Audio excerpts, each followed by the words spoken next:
서울특별시 동대문구 용두동, 이번 현장은 어떤 이야기가 숨겨져 있을까요? 안녕하세요.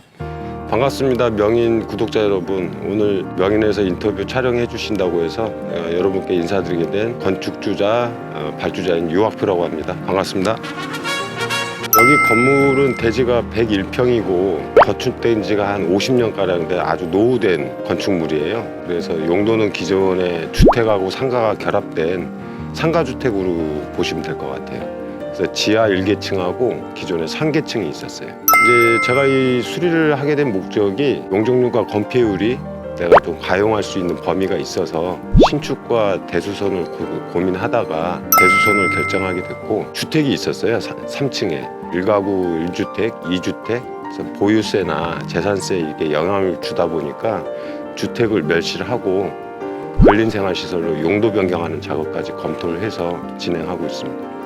반갑게 인사해주신 건물주님과 함께 꽤 긴 시간 동안 현장을 진행했습니다. 건물주분이 말씀하신 대로 이번 현장은 건물의 용도 자체가 완전히 바뀌는 대수선 현장이라 건물의 층별로 들어가는 시공 방법이 다릅니다. 층별로 나뉘는 이번 현장의 작업 포인트를 살펴보면, 건물의 최하층인 지하층에는 건물의 전체적인 하중을 받아줄 수 있도록 탄소섬유 시트 보강을 진행해주고, 추가적으로 새로 생길 기계실의 계단부에는 H빔 보강 작업을 진행해주었고, 지하와 같이 건물의 하중을 나눠 받아줄 1층은 탄소섬유 시트 보강 작업을 진행해 주었으며, 2층에는 보호 부분에 탄소섬유 시트 보강 작업과 철판 압착 보강을 진행해 주고, 주택으로 사용되던 3층은 H빔 보강, 그리고 가장 특별한 공간이 될 옥상부는 H빔을 사용한 증축 작업을 진행해 주고 마무리를 해 주었습니다. 작업 시작 1일차 작업 포인트는 탄소섬유 시트 보강 작업을 위한 슬래브 샌딩 작업을 진행해주고, 1차 레진 도포 그리고 탄소섬유 시트 보강 작업으로 지하에서부터 작업을 해서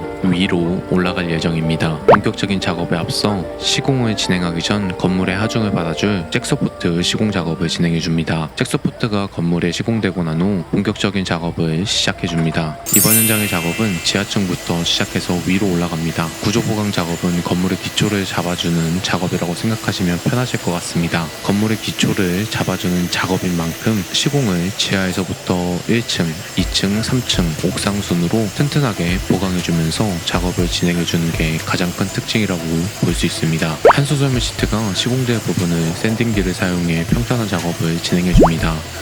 이 작업을 진행하면서 제일 중요한 부분은 그냥 벽을 긁어내는 게 아니라 시공을 진행하는 슬래브를 평탄하게 만드는 게 제일 중요합니다. 마찬가지로 보호 부분도 동일하게 샌딩 작업을 진행해줍니다. 샌딩 작업이 마무리되고 나면 가로와 세로가 가로지르는 바둑판 형태로 슬래브 샌딩 작업이 마무리됩니다.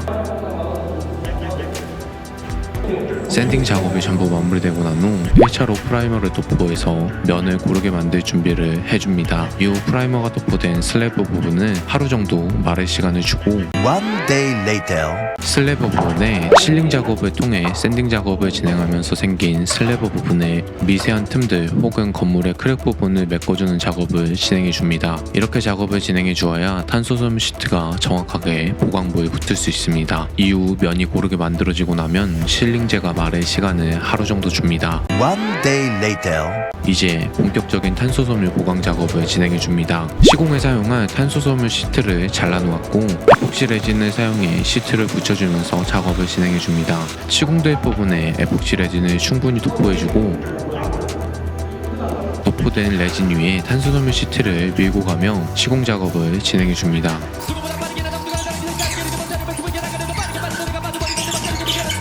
세로 부분을 먼저 작업해주고, 가로 부분의 치수를 확인하고 시공 작업을 진행해줍니다. 세로 부분을 진행할 때와 마찬가지로 에폭시 레진을 먼저 도포해주고, 기존에 시공되어 있던 세로 부분을 가로질러 탄소섬유 시트를 시공될 부분에 붙여줍니다.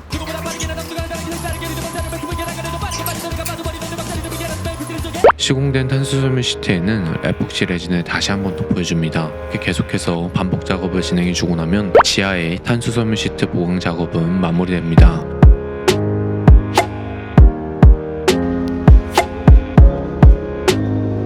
사실 초반에도 준비를 많이 했는데 실제로 맡아들어 보니까 예기치 못한 보강이 많이 들어갔어요. 안전진단, 구조검토 해서 산출된 것과 당초 제가 계획했던 거하고는 또 판이하게 다르더라고요. 그래서 앞서 말씀드렸다시피 50년 가까이 된 그 건축 구조물에 저는 H빔만 보강을 하면 된다고 생각을 했는데 제가 알지 못했던 이제 철판 압착 보강, 섬유 시트 보강, H빔 구조 보강, 그래서 현존하는 대수선에서 적용할 수 있는 모든 세 개의 주요 구조 보강은 다 들어가게 된 상황이라고 보면 되겠습니다. 지하층 작업 후 1층으로 작업 위치를 옮겨줍니다. 1층의 작업도 지하와 동일하게 작업을 진행해줍니다. 가장 먼저 슬래브 부분에 샌딩 작업을 진행해주고 1층 슬래브의 경우 벽지가 두껍게 붙어있는 상황이라 샌딩기를 사용해 조금 더 꼼꼼하게 면처리 작업을 진행해주었습니다. 샌딩 작업을 마무리되고 프라이머 실링 작업을 미리 진행해놓은 슬래브 부분에 에폭시 레진을 도포해주고 후 탄소섬유 시트 접착 작업을 진행해줍니다.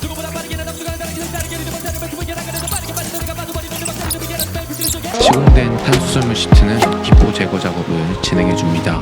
시공된 탄소섬유 시트에 다시 한번 에폭시 레진을 도포해주고 나머지 작업은 계속해서 동일 작업을 반복해줍니다.